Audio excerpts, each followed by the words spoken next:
What's up, everybody, and welcome back to the channel. VP Tactical here, and today I have a new scope to unbox and check out.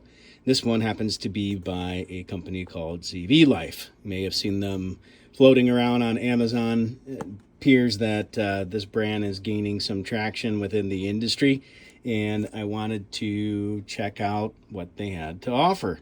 And particularly for this model, which is a 1-10, it's a 30 millimeter scope, specifically an LPVO. It's called the EagleFeather. And so we're going to go ahead and unbox this guy now. You know, if you happen to like this comment, I really appreciate if you'd hit that like and subscribe button. That helps me. That helps support me more than anything. Drop a comment. Let me know what you think about this. So let's go ahead and dive in. And so we're going to crack this guy open. And so you got some decent packaging. It's actually a pretty sturdy setup to keep this scope secured. Looks like we've got a manual that talks a little bit about some of the features of the scope. BDC, so bullet drop compensator, illuminated reticles. This one actually has red and green. Variable 1-10 magnification, cap turrets, fast focus eyepiece, multi-coated lenses, compact, lightweight, waterproof, shockproof, fogproof. Seems like a pretty decent scope. I mean, those are, minus the illumination, pretty common features among most scopes these days, so it's nice to see that these guys are trying to compete with some of the bigger boys. Looks like we've got some hardware here to mount it, along with a Torx bit. We've got a cleaning cloth, 2 CR2032s. Looks like that's how it's going to be powered.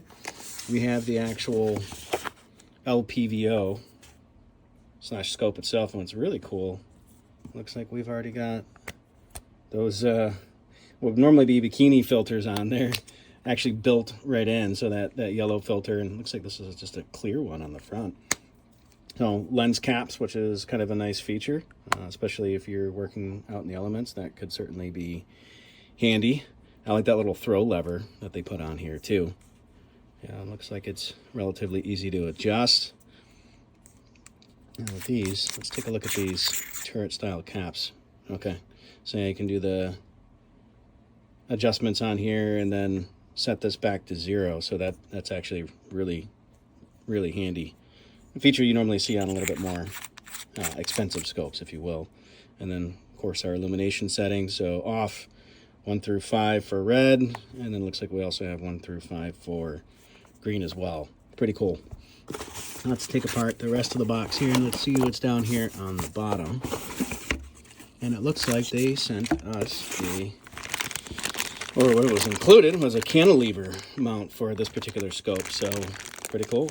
And looks like that would be for a Picatinny rail, standard Picatinny rail. Awesome. So I think I'm planning to put this on my Palmetto State Armory GF3. Let me know what your thoughts are. You know, does anybody have these already or have one of these already? And let me know what your experiences are. I'm curious. At any rate, be safe, stay vigilant. I've got a ton of new content coming, a lot of fun stuff, so stay tuned. Appreciate all love and support. Again, if you haven't already, hit that like and subscribe button like I mentioned before. It's free. Helps me out tremendously. Much appreciated. Catch you all later. Be safe. Stay vigilant.